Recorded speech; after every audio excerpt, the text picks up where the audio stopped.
Pessoal, hoje eu levantei 4 horas da manhã e fui levar meu filho para o aeroporto. Ele foi contemplado com uma bolsa para estudar balé clássico no conservatório na Flórida. Ele tem 15 anos de idade, ele vai passar lá os próximos 3 anos, vai fazer o ensino médio dele lá. O voo era no meio dessa semana, mas a companhia aérea adiou o voo para quinta-feira, depois ela adiou o voo para sexta-feira e finalmente ela adiou o voo para hoje de manhã. Então, eu estou assim, quer dizer, ele foi selecionado em janeiro, né? E desde então, quer dizer, a gente imaginava que o caminho dele ia um pouco nessa direção, porque ele começou a dançar balé muito pequenininho, quer dizer, praticamente nasceu dançando balé, minha esposa é professora de balé. Mas eu não esperava que ia acontecer tão cedo. Então foi uma novidade assim, muito grande. A gente passou os últimos 6 meses se preparando para isso. E dentre outras coisas, a gente que trabalha com música acaba viajando um bocado, né? E a gente tem experiências mais ou menos boas quando a gente viaja, quando a gente está longe de casa. Só que aí eu tive que pensar um pouco mais, porque assim, não era eu que estava indo para fora do Brasil, era o meu filho de 15 anos. Né?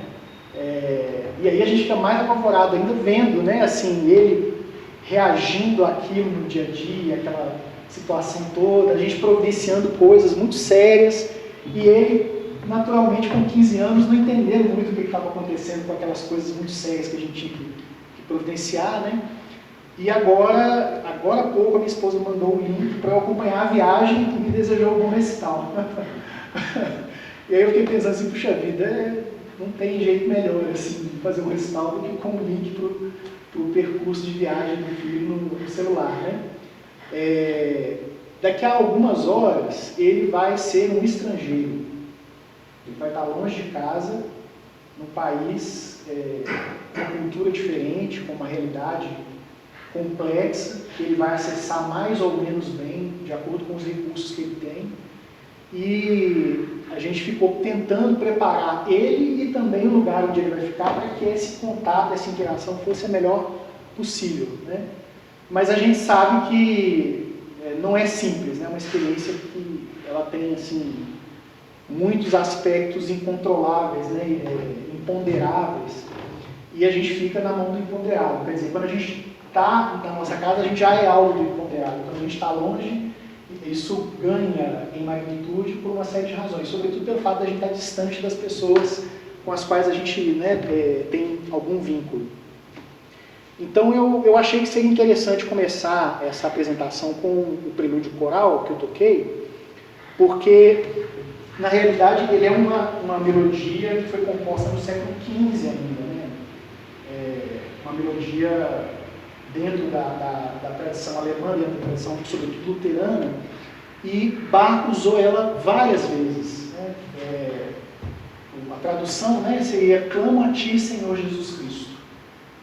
E acho que particularmente importante para mim é esse "clamo a ti", porque é um cântico que serve para momentos de desespero, momentos de sofrimento, momentos de falta de perspectiva.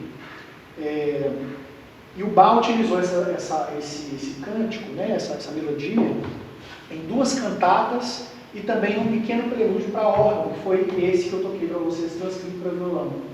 É um prelúdio relativamente curto, uma melodia muito simples, mas é uma melodia que as pessoas na época conheciam, todo mundo sabia cantar, por assim dizer, né? Então quando Bach insere ela em uma obra maior, no caso as cantatas, 2 cantatas, inclusive essa que eu coloquei na apresentação, no slide, ele esperava que as pessoas ouvissem aquela melodia inserida no meio da teia polifônica e reconhecessem, né? Então tinha ali um jogo sendo feito com o público que ouvia aquela música e que eventualmente ia cantar também aquela música, né? No caso, ela entra com o título, inclusive, da cantata BWV 177, e essa cantata ela se insere nesse conjunto de desses 3 ciclos anuais, que foi um negócio que deu um trabalho danado. Assim, a gente lendo assim, aquela biografia do Gardner, de Bach, ele dá bastante ênfase, porque ele é um maestro especializado em música coral, e ele fez o ciclo das cantatas, né, completo de Bach, inclusive nas igrejas nas quais elas foram apresentadas pela primeira vez.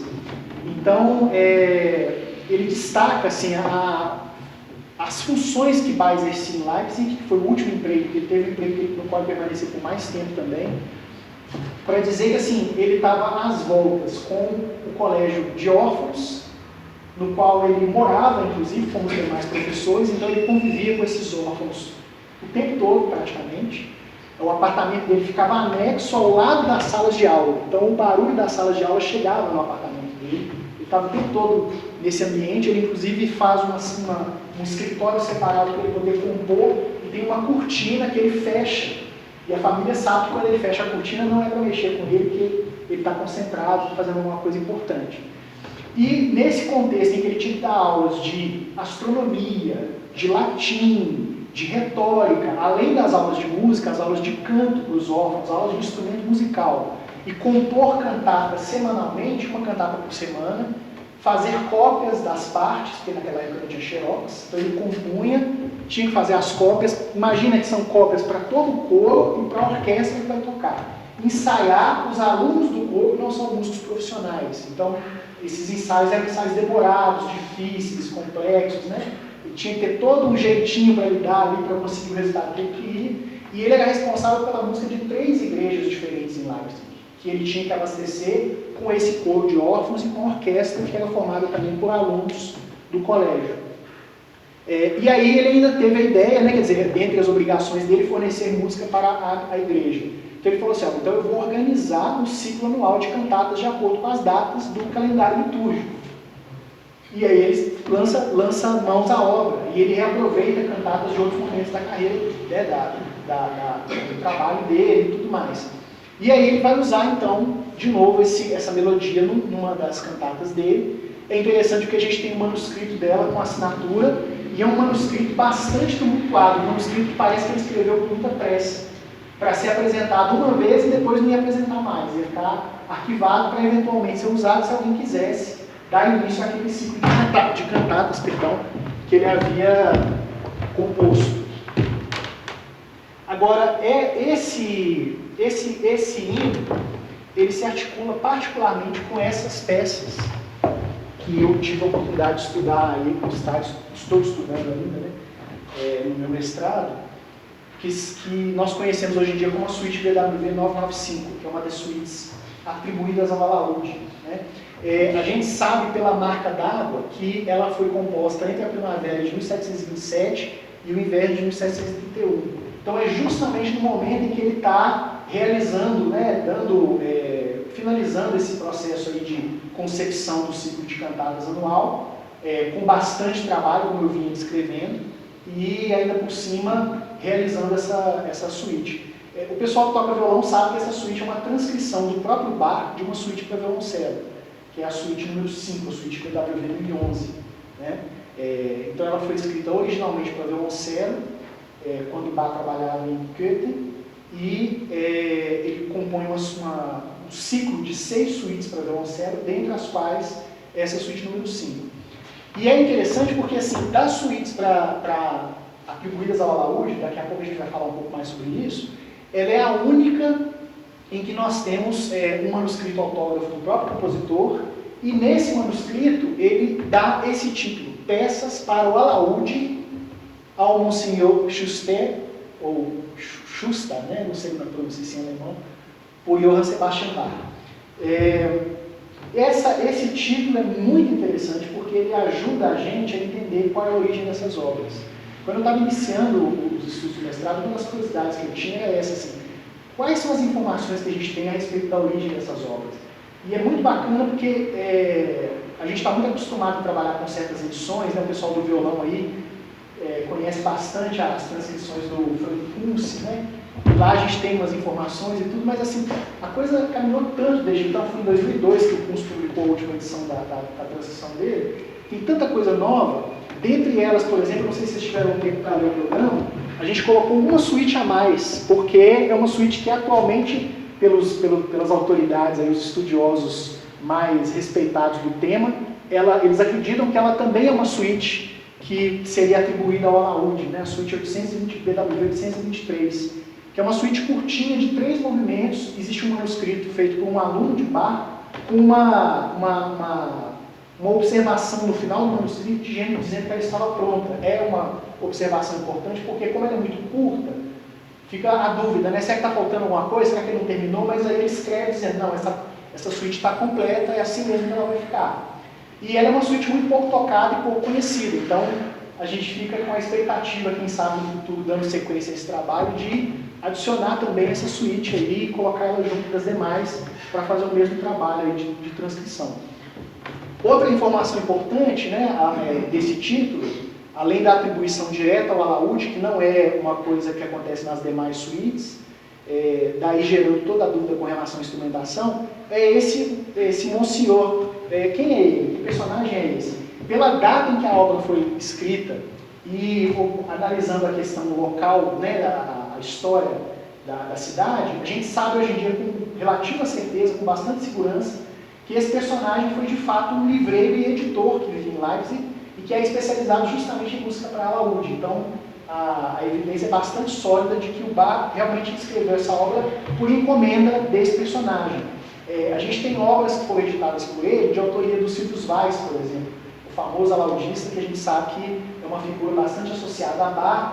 Ele era um amigo muito próximo, inclusive foi padrinho de um dos filhos de Bach e tudo mais. E existe uma história de uma visita do Weiss a Leipzig, em que ele vai visitar Bach e passa algum tempo com ele, tocando alaúde, trocando ideias sobre o instrumento. Então, algumas das suítes atribuídas ao alaúde, inclusive, são pensadas como talvez uma tentativa do Bach de fazer uma aproximação maior, uma parceria artística, talvez, com o Weiss ou algum outro alaudista, né? Esse assunto eu desenvolvi mais pormenorizadamente na minha dissertação, convido vocês a lerem, se tiverem oportunidade.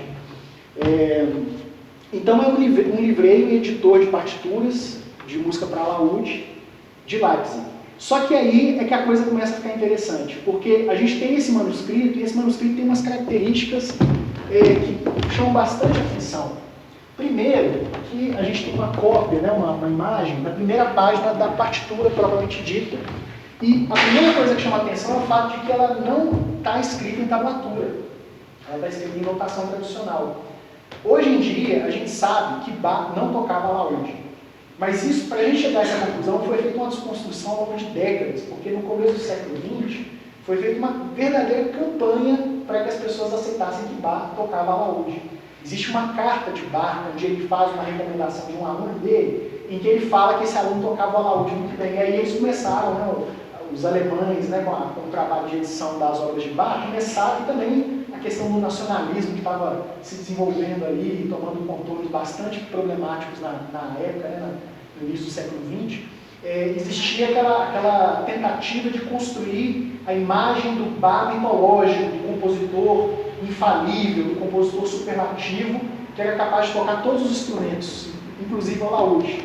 E esse mito ele permaneceu e ele está muito disseminado até hoje. A gente encontra a gente achando que Bach tocava alaúde, mas o fato é que ele não tocava alaúde. E ao contrário, ele inclusive tinha 2 instrumentos em casa,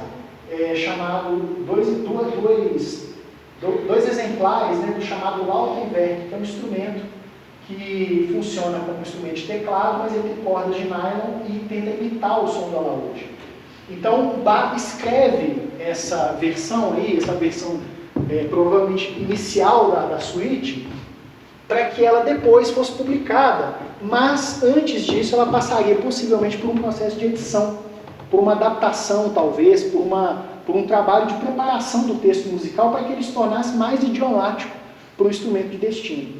Na hora que a gente começa a pensar nos pormenores dessa operação de levar a ideia de um instrumento para outro no trabalho do próprio compositor, a gente esbarra numa maneira de abordar esse fenômeno que é do nosso tempo, uma maneira bastante recente, por assim dizer, que é a ideia de que a gente pode aproveitar algumas coisas dos estudos de tradução literária na transcrição musical, por uma razão muito simples, porque a tradução literária ela vem sendo estudada e pensada filosoficamente, teorizada, desde muito tempo, desde mais de 2000 anos. Né? A gente tem o Cícero lá na Roma Antiga já falando a respeito de tradução. Então, como é uma área em que existe uma reflexão muito amadurecida sobre o tema, quando a gente aproveita algumas das ideias que foram desenvolvidas pelos pensadores da tradução na transcrição musical, algumas coisas saltam aos olhos.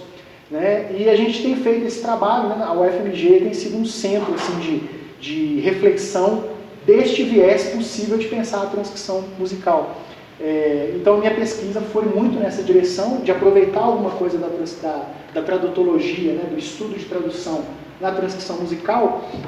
E essa obra caiu como um livro, porque se por um lado a gente tem uma notação muito clara, né, na primeira página, eu havia falado que Bach estava numa fase particularmente movimentada do seu trabalho como compositor. Na última página da fuga, ainda o primeiro movimento, a gente observa que a escrita dele vai ficando mais irregular, uma escrita mais descuidada, mais apressada. Se vocês prestarem atenção no canto superior esquerdo, vocês vão ver inclusive algumas letras que ele escreve acima dos baixos, para poder esclarecer que notas são aquelas, porque ficou borrado, ficou confuso de entender, e aí ele tentou ali resolver colocando em notação, notação alfabética. Né? A mesma coisa quando a gente vai mais para o final da peça, né? De vez em quando ele erra, de vez em quando tem umas manchas. Né? Então, como a gente não tem uma versão em tablatura feita ainda na vida de Bach, e o Monsieur Schuster não chegou a editar a obra, tudo indica que a obra foi abandonada a meio. E isso esclarece muita coisa, né? Porque a gente observa, sobretudo no caso da fuga, que algumas coisas, né, do ponto de vista formal dela, não batem muito com o que a gente costuma observar em outras obras de Bach desse mesmo gênero. Então, isso nos dá uma licença, vamos dizer assim, para tentar uma outra abordagem de transcrição, e aí os estudos de tradução nos ajudam muito. Nesse caso, a gente se pautou muito pelo pensamento do Antoine Berman, que é um filósofo que se dedicou aos estudos de tradução no século XX e que tem sido pesquisado, né, pela pós-graduação da Escola de Música. O Berman propõe a tradução como ética, pensando ela como um instrumento de convivialidade. Aí a gente vai explicar um pouco mais sobre isso.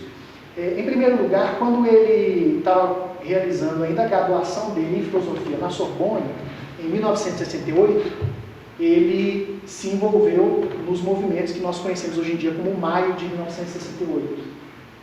Isso é muito interessante, muito esclarecedor, quando a gente faz a leitura das obras dele, levando isso em consideração, as ideias dele sobre tradução ganham uma outra dimensão.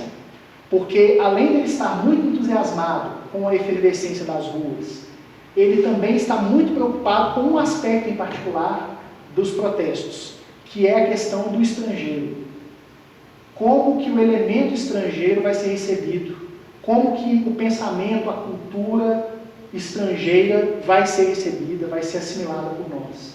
E essa preocupação, ela ganha ares de ética, na medida em que, assim como outros pensadores da geração dele, o Berman começa a se identificar muito com as ideias dos pensadores e dos artistas também do início do romantismo, no final do século XVIII e início do século XIX na Europa.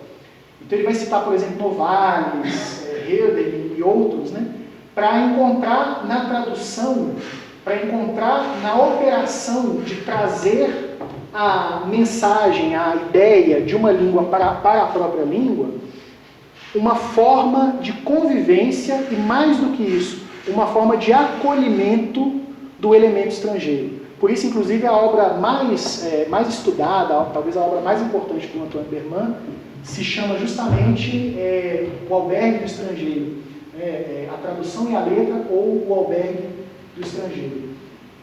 A ideia aqui é pensar em recolher, receber, acolher, melhor dizendo, o elemento que é estrangeiro. Então, Berman, observando os movimentos do Maio de 68, ele se corresponde, inclusive as cartas foram publicadas há pouco tempo atrás, com um personagem marroquino, um poeta marroquino, e ele troca ideias a respeito disso. A gente sabe da associação histórica problemática do colonial, da França com Marrocos e tudo mais. Então ele tenta fazer esse movimento de aproximação para tentar entender uma ação da tradução como um elemento ético, uma prática ética. E a seguir, no início de 1970, antes de realizar o seu doutorado, ele vai para a Argentina. E lá na Argentina ele vai se deparar com a ditadura militar. E na ditadura militar, se aproximando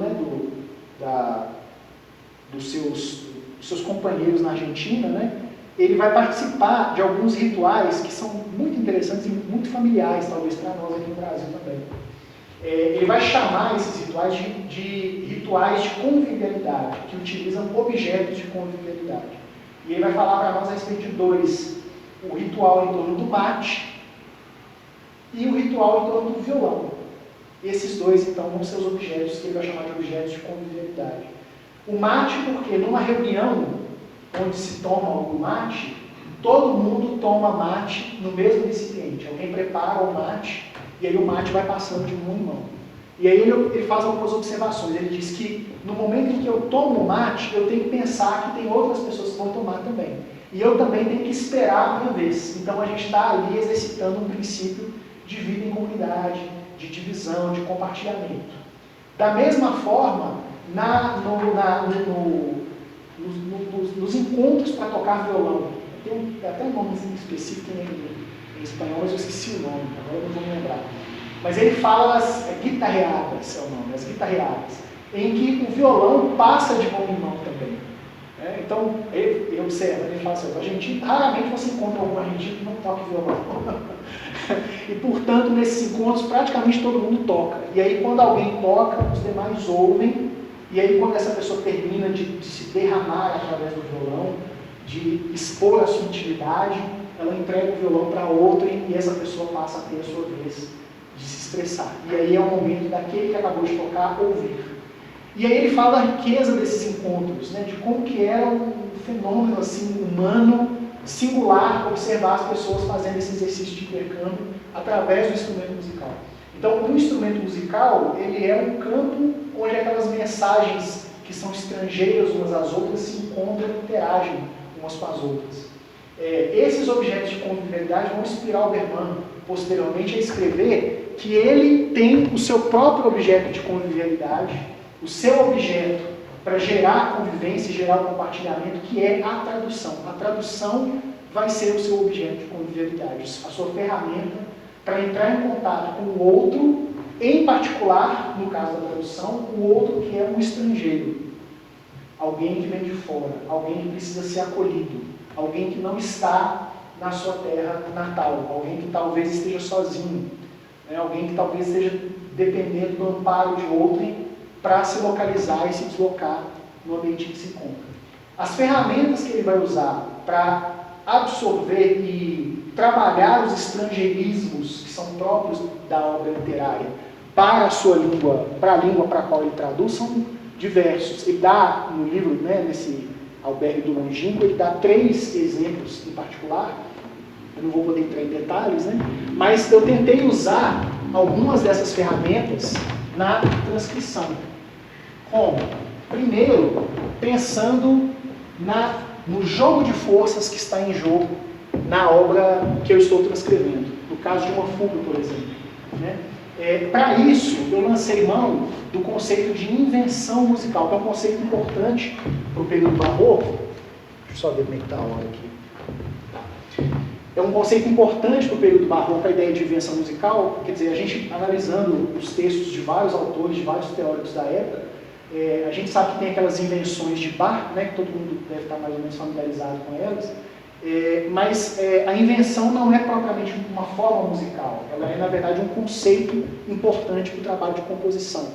E aí, me dirigindo a esse conceito, tornou-se possível pensar numa transcrição que levasse em conta esse dado transitivo da obra. Porque as obras para alaúde de Bach, como eu vinha dizendo inicialmente, elas não são automaticamente, vamos dizer assim, para alaúde. O problema começa por aí. A gente não sabe muito bem para qual instrumento elas foram escritas. No caso da Suite 995, como eu mostrei anteriormente, porque ele não escreveu ela para alaúde, ele escreveu ela em notação tradicional. Quer dizer, ele estava pensando, imaginando, tentando uma obra para alaúde, mas ele ia precisar que um alaudista fizesse um trabalho de edição para que aquela obra realmente fosse para alaúde. O Clive Titmuss, que é um alaudista, que reuniu bastante informação sobre esse assunto, ele chega a dizer que do jeito que a suíte BWV ficou, a BWV 995 ficou, nós não podemos dizer que ela é música para alaúde. Ela não está pronta para ser tocada no alaúde ainda. Né? Então, assim, isso abre uma nova perspectiva para a gente poder abordar, transcrever, adaptar essas obras para violão ou para qualquer outro instrumento. Se elas foram escritas no teclado, para depois, talvez, serem adaptadas para alaúde, para serem tentadas no alaúde, isso aí muda totalmente o jogo. A invenção musical, ela entra como um elemento que vai nos conduzir na transcrição, porque trata-se de não aquilo que a gente costuma pensar como uma inspiração musical. Esse não é um conceito familiar do período barroco, né? A invenção, ela é mais uma descoberta. E nos tratados que se estudava à época, os tratados de retórica que se estudava à época, era assim que ela era descrita. Isso é muito legal, porque inclusive nos dá uma liberdade maior para mexer com a obra, porque tira aquela ideia de que existe ali uma inspiração transcendente, que é uma coisa absolutamente genial e irretocável. Na verdade, aquilo ali é um material musical, e quando a gente observa nas obras como a arte da fuga, a oferenda musical, nas obras de contraponto denso, né, a gente vê que é isso mesmo, porque o que ele faz com o tema, com o sujeito de uma fuga, é manipular ele, virar ele de cabeça para baixo, inverter, esticar, contrair. Ele está manipulando como se fosse um objeto mesmo. Na hora que a gente entende isso, no que diz respeito à suíte 995, a fuga especificamente, realmente a coisa muda de figura. No caso do sujeito dessa fuga, ele faz uma série de operações na hora que ele transcreve. Por exemplo, mantendo algumas características que ele tinha no original para violoncelo, que a princípio não precisavam estar na versão para alaúde, porque o alaúde tinha outros recursos instrumentais, ele poderia adaptar, poderia modificar para ficar com mais cara de fuga, mas ele não faz isso. E aí a gente entende o porquê disso analisando os estudos de tradução. Os estudos de tradução nos ajudam a entender por que ele pode não ter feito isso, o que ele queria fazer. Talvez ele quisesse dar uma pista do que era o original. De onde veio essa ideia musical? Porque ele não escreve apesar do violoncelo. Como a gente costuma pensar nas obras sem acompanhamento, né? Para violino, para violoncelo, para flauta, a gente costuma pensar que ele escreve apesar do instrumento. E na verdade não. Na verdade a ideia musical é aquela mesma. O que o compositor quer escrever é o que ele escreve. Só que a gente precisa levar em consideração esse dado da invenção musical para que a gente consiga manipular esse objeto com mais, vamos dizer assim, sem esse peso, né, que a tradição atribuiu ao compositor, a importância do compositor, e ao mesmo tempo nos dando a liberdade necessária para entrar em contato com a literalidade propriamente dita da obra, que não está apenas na superfície. Aí é que os estudos de tradução nos ajudam bastante. Porque quando a gente pensa dessa forma, eu gosto muito dessa metáfora. É como se fosse um quebra-cabeça. Sobretudo o caso da fuga, que eu mencionei bastante. Apesar das aparências, não é um jogo solitário. Todo gesto que faz o armador de puzzles, de quebra-cabeças, o construtor já o fez antes dele. Toda peça que toma e retoma, examina, acaricia, toda combinação que tenta e volta a tentar, toda hesitação, toda intuição, toda esperança, todo esmorecimento foram decididos, calculados, estudados pelo outro.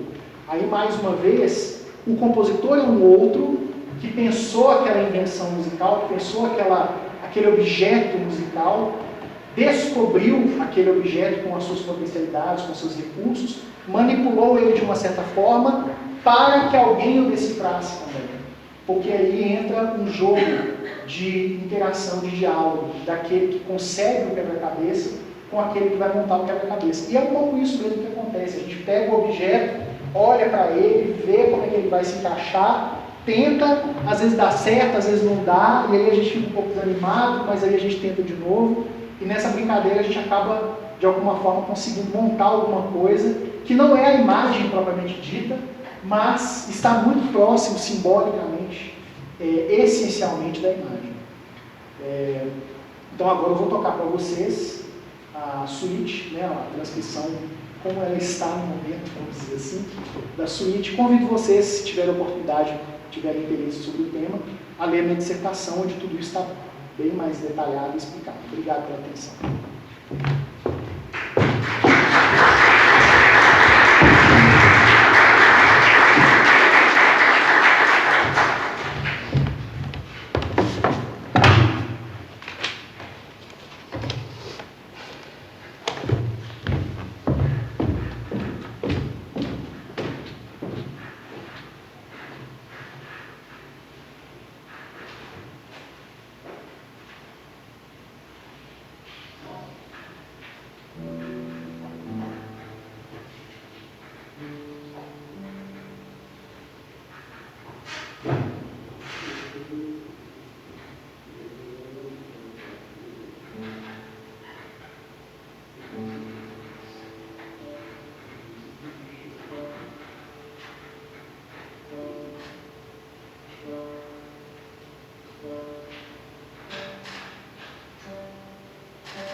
Desculpa.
Amém.